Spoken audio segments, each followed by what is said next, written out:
Hey guys, welcome to Spartan Custom Tackle. Today I'm going to be showing you how to paint a blue craw pattern. Let's get started.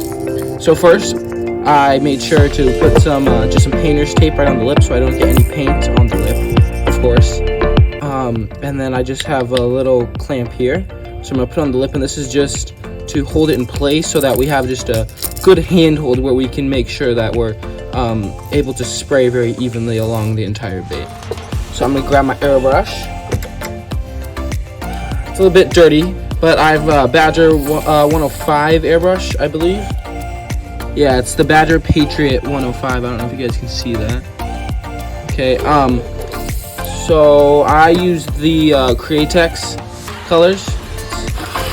All of my paint. It's Cratex. I think I have a couple wicked colors thrown in there. So first off, we're just going to start it off with a nice opaque white. I don't have very much left in this bottle.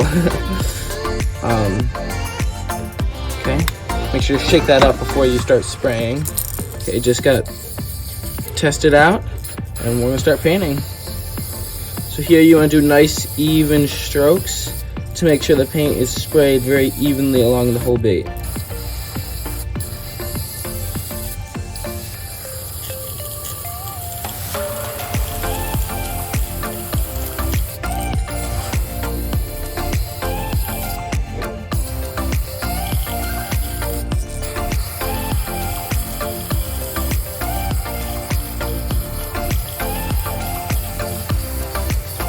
Okay. And once this is done, we're going to put a light blue coat over top, just to start off the blue craw pattern. We're trying to make this very realistic, and I'll be using some stencils, which I've actually 3D printed. We got ourselves a 3D printer, and that's just very handy when it comes to making lures, just because you can print out so many different stencils that you can use, and it just makes it a lot quicker and much more manageable when you have these stencils. So here's a bunch of my stencils that I have. Some of them are just pieces of paper that I've just cut out. Other pieces like this are actual plastic, which you tend to last a lot more longer, and so usually are better and usually a lot cleaner, turn out a lot cleaner than per se something like this. But I mean, it works. Just use whatever works, whatever you have. If you just have pieces of paper, sometimes if you put like a piece of packing tape over top, it can last longer. A lot of times that'll help, but I just have the regular pieces of paper. I believe this is cardstock, so it is a little bit thicker, so I guess it'll last longer. But it probably is better to get some, just throw some tape on top of it.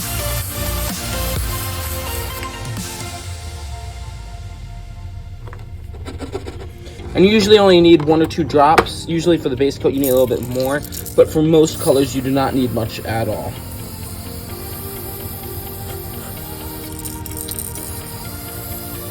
Just getting all the spots I missed on the first round.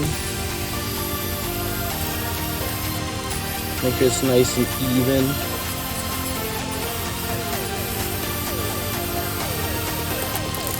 Okay, so I'm going to set dry this.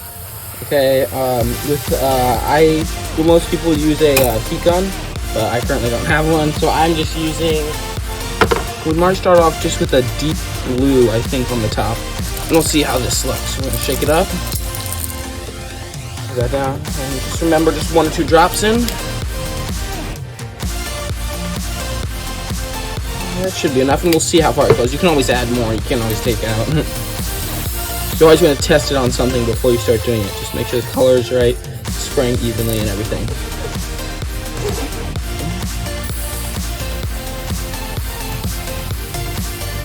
Starting from the top, you always want to start from the top. Just make sure everything's going fine. And then you sort of slowly go over to the side.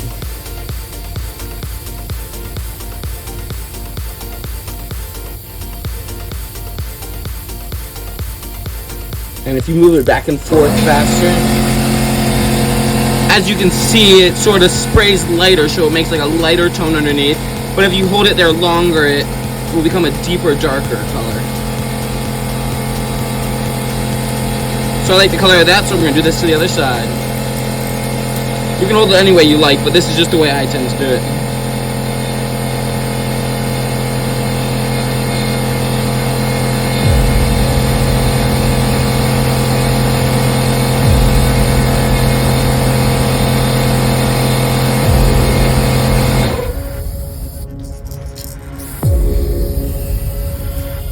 Just getting a nice deep blue on the top, which is exactly what I want.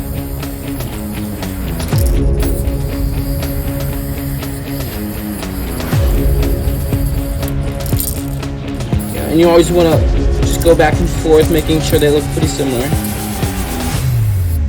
Both sides. If you ever mess up on one side, you usually want to do or try and do the similar thing to the other side, just so it doesn't look so much like a mess up, especially if you're trying to sell it. There you go. So that looks good. A little bit more on this side. There we go. A little bit more on the top. And I just want a nice deep blue on top. So there we go. Okay, so I think up top, or at least coming from the top, we're going to do a pearlized, the pearl blue, as you guys can see. Shake that one up. You just want to make sure you get all the water out. The water mixes with the paint. It's a little watery. The water doesn't hit. So just making sure that's dry before we go. And then we start to deep blue. Pearlize, so I'll have a nice shine on top. Right on top. And on the side of it. Making sure it's nice and blue all around.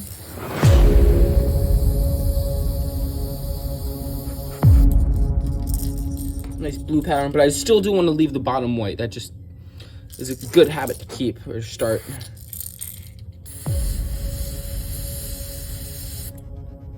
There we go. That looks good. So I have just the white bottom, and it progressively gets darker as you get to the top. And I think I'm gonna add a little bit of black on top, just so it gets all the way there. And I'm gonna heat set this in just a second. Okay, and now I'm going to do the black on top. We're gonna do a very thin layer. I'm gonna try to at least. There we go. Pull her back. And just very thin, even layer. Even layer.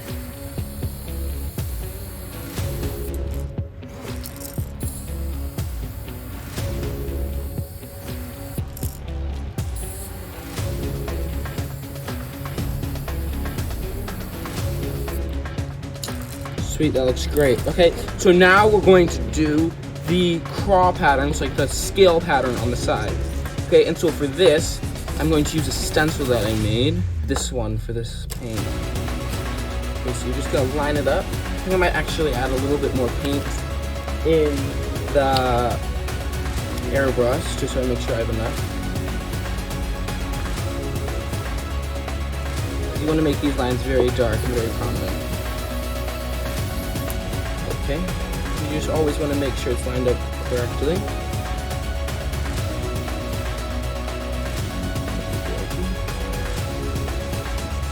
And then you start spraying.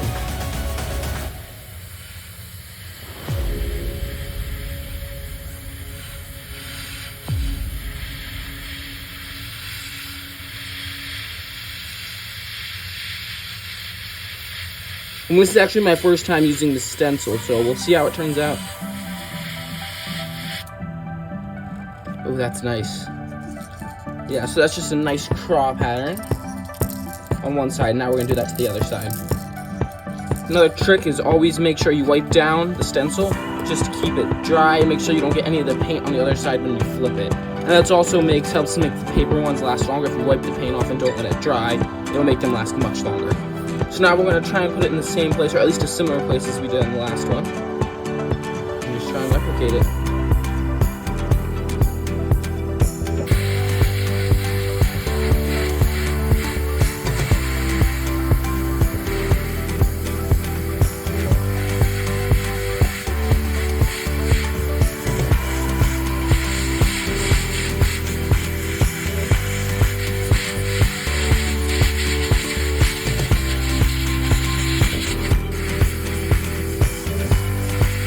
Making sure it's nice and dark. There we go. Look how that one looks too. Sweet. Okay, so now we're going to do the black around the eyes. This just helps attract it more. So now we're just going to point at an angle against the lure. And we're just going to paint very slowly around the eye. Just like a little half circle. of billing eyes. Now we're going to do this to the other side.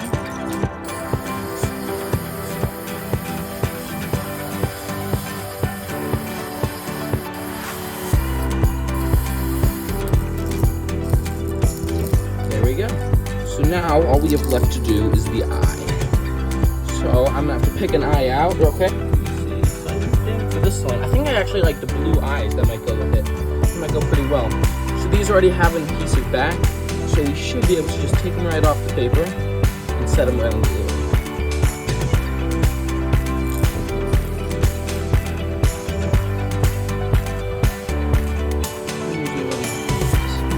Hold them into the right space and then press down. Just to make sure it's nice and firm as best as we can.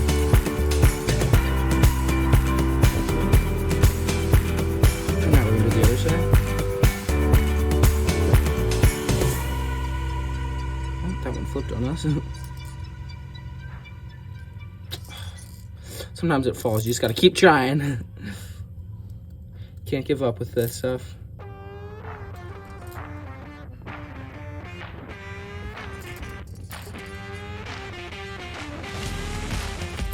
And there we go. Those two are in set.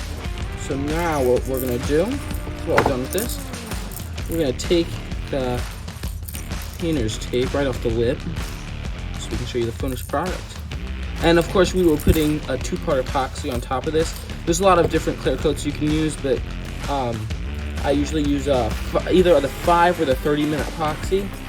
Here's one part of the 30-minute epoxy. It's just Bob Smith Industry. It's a very clear, it's a great clear coat. It is very smooth, very shiny. But I usually put that on my blanks. You can purchase most of this stuff just on Amazon, or you can get it at other sources if you can just find it cheaper. But I got most of my stuff off of Amazon. So there's the finished lure, and I will be putting a clear coat on this. And until next time, thanks for watching.